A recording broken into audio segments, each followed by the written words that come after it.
जय हिंद। इस टॉपिक के साथ आपका केमिस्ट्री का पहला चैप्टर खत्म हो रहा है और वो है आपका इवापोरेशन।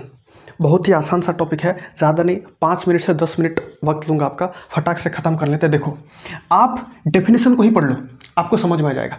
बोलता है the process of changing liquid into gas, जिसको आप वेपर भी कहते हो, below it's boiling point is called evaporation. मतलब ये एक प्रक्रिया है जहाँ पे क्या होता है, बॉइलिंग पॉइंट से नीचे भी एक लिक्विड गैसेस में बदल जाता है, उसको कहते हैं इवापोरेशन। अब आप लोग कहोगे सर ये डेफिनेशन तो हूबहू वेपोरेशन के साथ मिल रहा है, आप लोग फंस रहे हो। ऐसा इसलिए क्योंकि वेपोरेशन बोलता है the process of changing liquid into gas at its boiling point it's called evaporation, जिसको आप बॉइलिंग भी कहते हो। इसको ध्यान दो, at its boiling point, below it's boiling point. देखो, अगर हम वेपोरेशन की बात करें, एग्जाम्पल के लिए वाटर को ही ले लो। जब तक वाटर अपने बॉइलिंग पॉइंट तक नहीं पहुंच जाता, अपने वेपोराइजेशन पॉइंट तक नहीं पहुंच जाता, वाटर का बॉइलिंग पॉइंट कितना है, 100 डिग्री में, आपको बोल कर थक गया।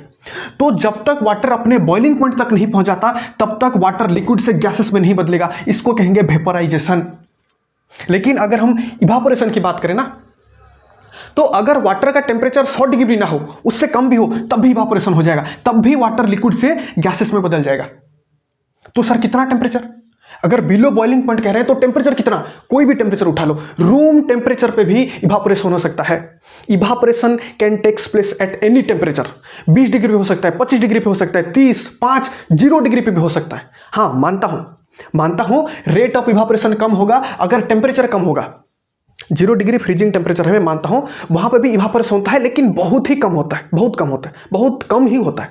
तो टेम्परेचर मतलब evaporation can takes place at any temperature. Temperature ज्यादा होगा तो रेट ऑफ इवापोरेशन भी ज्यादा होगा, टेम्परेचर कम होगा तो रेट ऑफ इवापोरेशन भी कम होगा।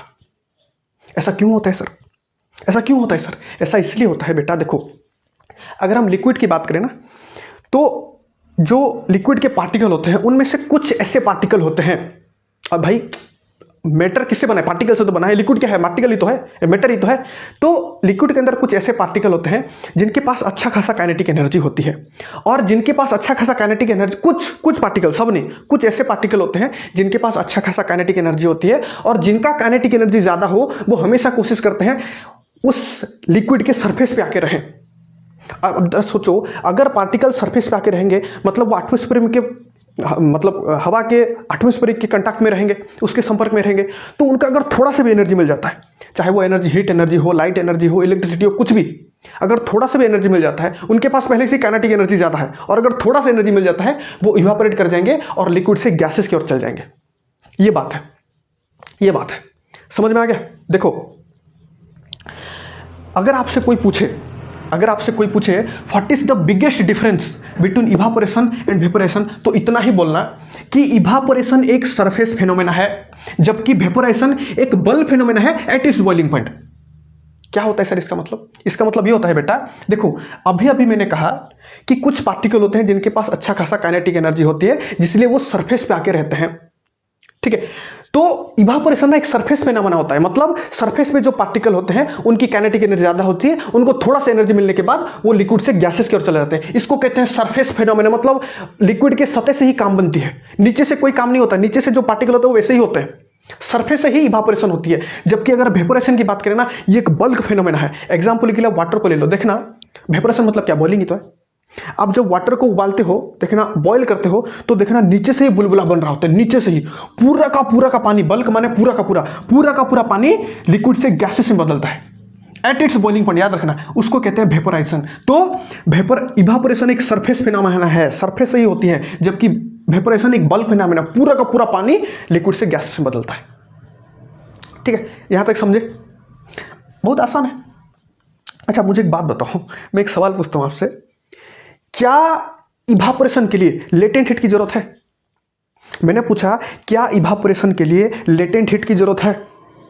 आप लोग कहोगे सर अब इवापोरेशन तो बिलो बॉइलिंग पॉइंट हो रहा है, रूम टेम्परेचर पे हो रहा है, तो हमको लगता है लेटेंट हीट की जरूरत नहीं है। ध्यान दो, मैंने आपको एक वीडियो में कहा था, लेटेंट हीट वो हीट होती है जो पार्टिकल को नहीं मिलता, उस पार्टिकल के भीतर जो फोर्स ऑफ अट्रैक्शन होता है उसको तोड़ने के लिए काम में आता है।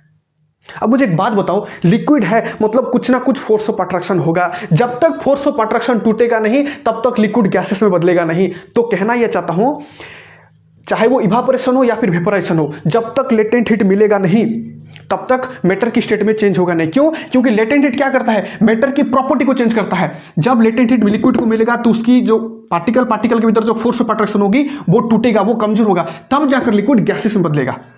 तो चाहे इवापोरेशन हो या फिर वेपोराइजेशन हो, जब तक लेटेंट हीट नहीं मिलेगा तब तक लिक्विड गैसेस में नहीं बदलेगा। समझ में आ गया?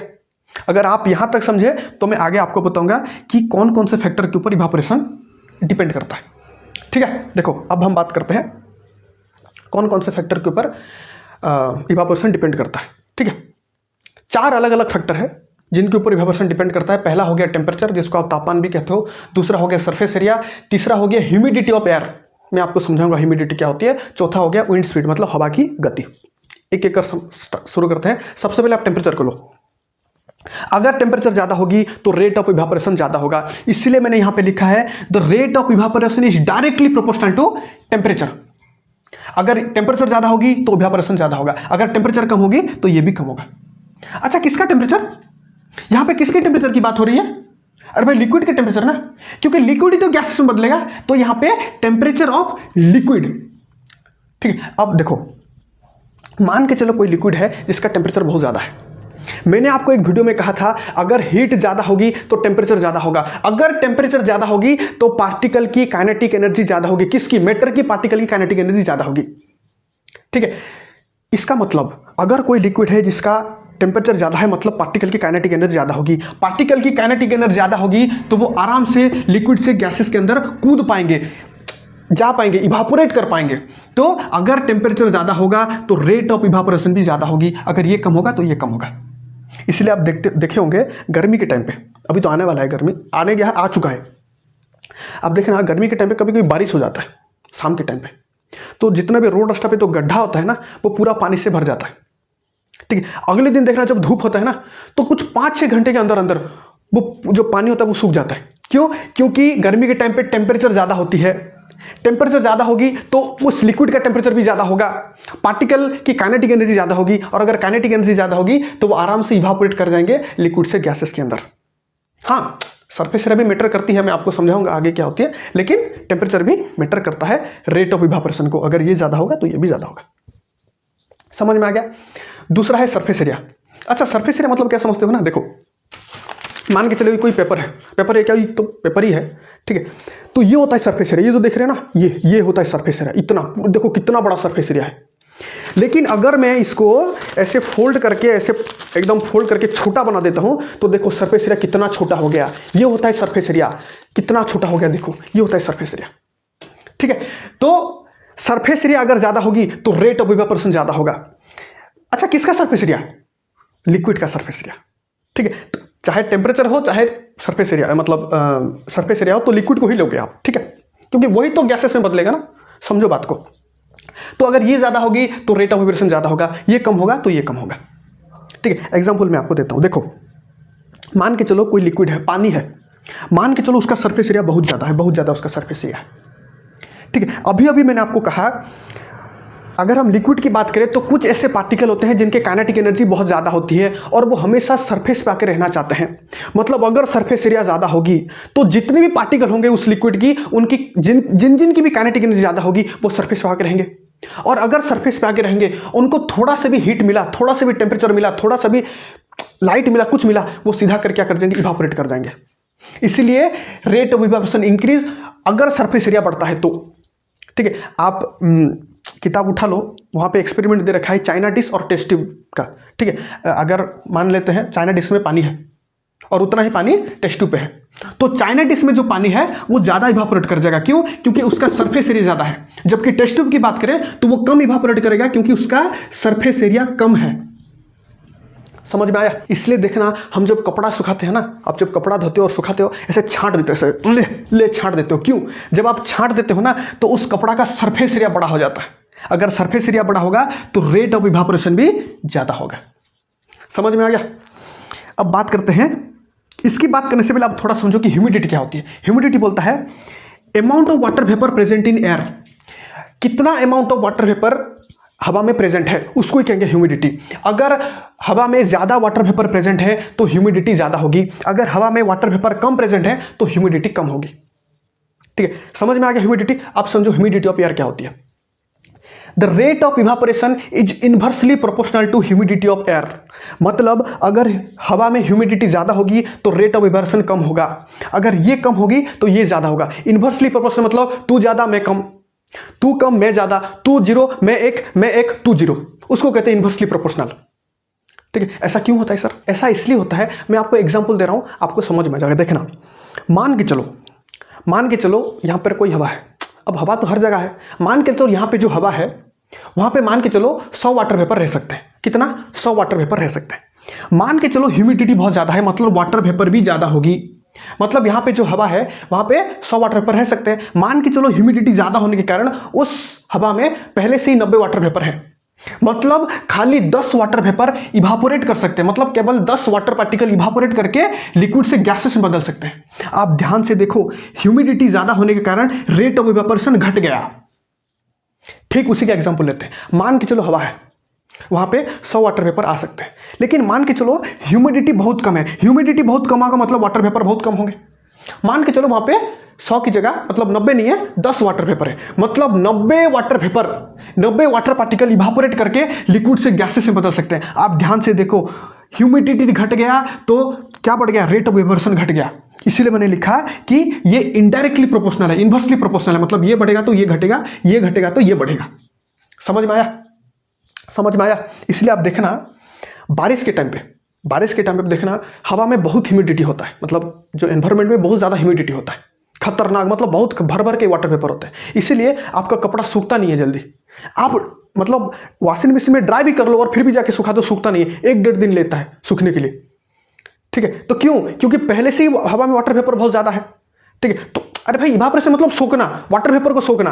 अब पहले से ही हवा में वाटर वेपर भर के है तो वो कहाँ से सूखेगा, कहाँ से उस कपड़ा को सुखाएगा?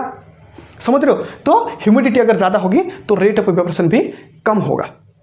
ठीक है, अब वैसे भी बारिश के टाइम पे टेम्परेचर बहुत कम होता है, धूप ही नहीं होता है। अब टेम्परेचर नहीं होगा तो इवापोरेशन भी कम हो जाएगा।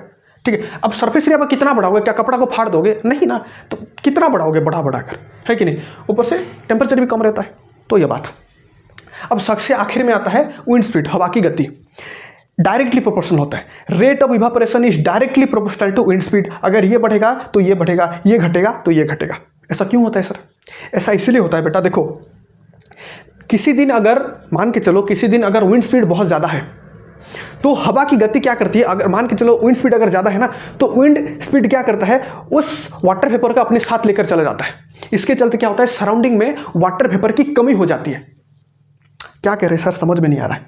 मेरी बात ध्यान से सुनो, समझ में आएगा। देखो, मान के चलो आपने कपड़ा धोया, अच्छे से धो दिया, आपने बाहर सुखा दिया। बाहर सुखाओगे मतलब बाहर कुछ ना कुछ टेम्परेचर होगा कि नहीं? एटमॉस्फेयर में 20 डिग्री, 22 डिग्री, 25 डिग्री, 30 डिग्री, कुछ ना कुछ टेम्परेचर होगा। आप जब सुखाओगे सरफेस एरिया बढ़ा करके सुखाओगे, टेम्परेचर बढ़ेगा तो ये बढ़ेगा, सरफेस एरिया बढ़ेगा तो ये बढ़ेगा। इसका मतलब आपने जो कपड़ा को सुखाया है उसका सरफेस एरिया भी ज्यादा है, टेम्परेचर भी ज्यादा है, मतलब ज्यादा वाटर वेपर बनेंगे, लिक्विड से गैसेस में बदलेंगे। और जब हवा चलेगी ना तो क्या करती है? हवा जो वाटर वेपर बन रही है उसको अपने साथ लेकर भाग जाता है, मतलब चला जाता है, उसके साथ लेकर चला जाता है। तो क्या करती है? उस आसपास के एरिया में वाटर वेपर की कमी हो जाती है। देखो, अगर वाटर वेपर की कमी होगी तो ह्यूमिडिटी भी कम होगी, अगर ह्यूमिडिटी कम होगी तो रेट ऑफ इवापोरेशन ज्यादा होगा। ठीक है, इसका मतलब जब रेट ऑफ इवापोरेशन ज्यादा होगा तो और वाटर वेपर बनने लगेंगे, और वाटर वेपर बनने लगेंगे, तो हवा की गति क्या करेगा? और वाटर वेपर को अपने साथ लेकर चला जाएगा। तो इस तरह से विंड स्पीड जब ज्यादा होती है तो रेट ऑफ इवापोरेशन ज्यादा होती है।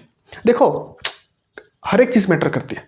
आप जब कपड़ा सुखाते हो ना, आप देखना, किसी ने अगर कपड़ा सुखाए हो, मानो कंबल सुखाए हो, मानो कंबल बहुत भारी, मान लो उस दिन टेम्परेचर बहुत ज़्यादा है, सरफेस एरिया बहुत आपने फैला दिया, मान के चलो ह्यूमिडिटी बहुत कम है, विंड स्पीड बहुत खतरनाक है, 1 घंटे के अंदर आपका कंबल सूख जाएगा।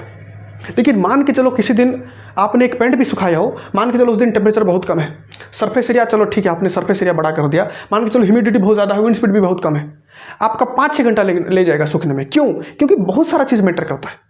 तो ये सारा चीज़ फैक्टर मैटर करता है। ठीक है, तो यहाँ पे आपका खत्म होता है केमिस्ट्री का पहला चैप्टर। ठीक है, अगले 2-3 वीडियो में हमने क्या करना, इसके ऊपर डिस्कस करेंगे कि अलग अलग क्वेश्चन के ऊपर डिस्कस करेंगे, एमसी के ऊपर डिस्कस करेंगे। तो इतना ही था, मिलते हैं अगले वीडियो में, तब तक के लिए जय हिंद जय भारत।